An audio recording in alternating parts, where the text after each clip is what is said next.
नमस्कार। आज की इस बेहद दिलचस्प चर्चा में हम शिक्षा जगत के एक बहुत बड़े और ऐतिहासिक बदलाव पर बात करने वाले हैं। Central board of secondary education यानी सीबीएसई का डिजिटल मूल्यांकन की ओर उठाया गया वो कदम, जिसने पूरी व्यवस्था को हिलाकर रख दिया। ये सिर्फ कोई मामूली तकनीकी अपग्रेड नहीं था, बल्कि करोड़ों छात्रों की मेहनत को जांचने का एक बिल्कुल नया नजरिया था, जिसे हम ऑन स्क्रीन मार्किंग या ओएसएम कहते हैं। अब सबसे बड़ा सवाल जो सबके मन में आता है वो ये है कि क्या मशीनें और डिजिटल स्क्रीन सच में इंसानी गलतियों को पूरी तरह खत्म कर सकती है? क्या कोई तकनीक निष्पक्ष ग्रेडिंग की 100% गारंटी दे सकती है? ये कोई छोटा मोटा सवाल नहीं है, बल्कि उस बहुत बड़ी बहस के बिल्कुल केंद्र में है जिसने हाल ही में पूरे देश का ध्यान अपनी ओर खींचा। तो चलिए इस पूरी बहस की जड़ तक पहुंचते हैं। सबसे पहले ये समझना बहुत जरूरी है कि दशकों से चली आ रही पुरानी व्यवस्था को बदलकर इस ऑन स्क्रीन मार्किंग सिस्टम को आखिर लाया ही क्यों गया? देखिए, पुरानी व्यवस्था काफी बोझिल हो चुकी थी। कागजों के पहाड़, लाल पेन और थकान।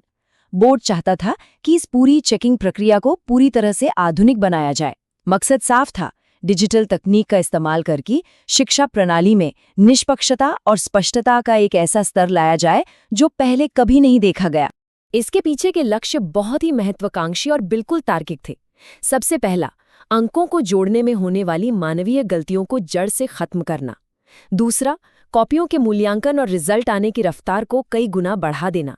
और तीसरा सबसे बड़ा कारण, उन भारी भरकम उत्तर पुस्तिकाओं को एक शहर से दूसरे शहर ले जाने की जो लॉजिस्टिक चुनौती थी, उसे हमेशा के लिए खत्म करना। अगर हम इसे सिर्फ 2 शब्दों में समेटना चाहें तो वो होंगे आधुनिकीकरण और निष्पक्षता। ये कोई बज़वर्ड्स नहीं थे, बल्कि इस पूरे बदलाव की असली ताकत थे। बोर्ड का विजन एकदम स्पष्ट था कि तकनीक के जरिए पुरानी व्यवस्था की कमियों को दूर करके हर एक छात्र के साथ पूरा न्याय किया जाए। और जरा इस बदलाव के पैमाने के बारे में सोचिए।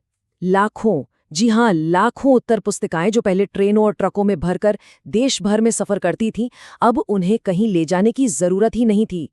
इस एक डिजिटल कदम ने लॉजिस्टिक्स के इतने बड़े सिरदर्द को एक ही झटके में हल कर दिया। सच में ये इस क्रांति का सबसे शानदार पहलू था।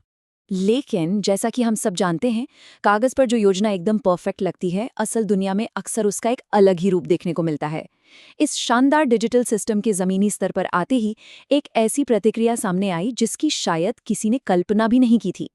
और इस पूरे विवाद की चिंगारी भड़की कक्षा 12 के नतीजों के साथ।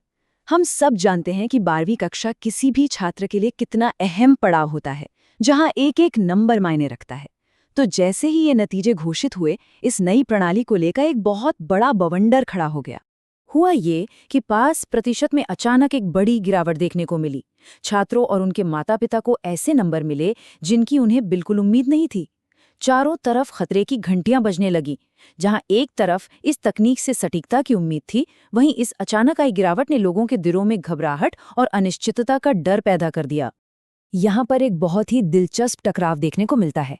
एक तरफ बोर्ड का पक्का इरादा था सिस्टम को आधुनिक बनाना और 100% सटीकता सुनिश्चित करना, और दूसरी तरफ थी जनता की प्रतिक्रिया, यानी अनुचित ग्रेडिंग का भारी डर और कम अंकों को लेकर गुस्सा।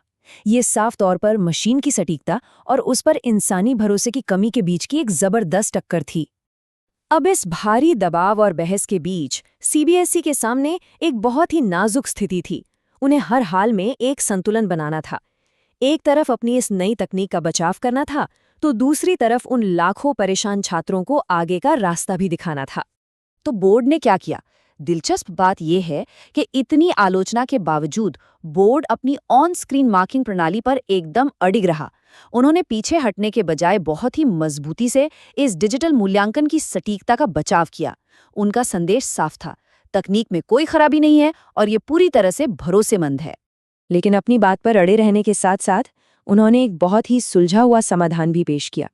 सबसे पहले तकनीक का बचाव किया, फिर स्थिति को साफ करने के लिए नए दिशा निर्देश जारी किए, और सबसे अहम बात, उन सभी चिंतित छात्रों के लिए एक पूरा पुनर्मूल्यांकन और वेरिफिकेशन का ढांचा तैयार कर दिया, ताकि अगर किसी को भी अपने नंबरों पर शक है तो वो पूरी पारदर्शिता के साथ अपनी कॉपियों की दोबारा जांच करवा सके।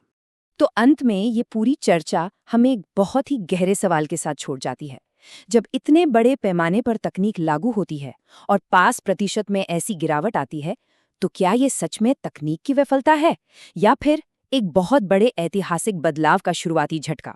आखिर डिजिटल सटीकता हासिल करने और उस बदलाव के दौरान लोगों का भरोसा बनाए रखने के बीच सही संतुलन कैसे बिठाया जाए, इस पर विचार करना सच में बहुत जरूरी है।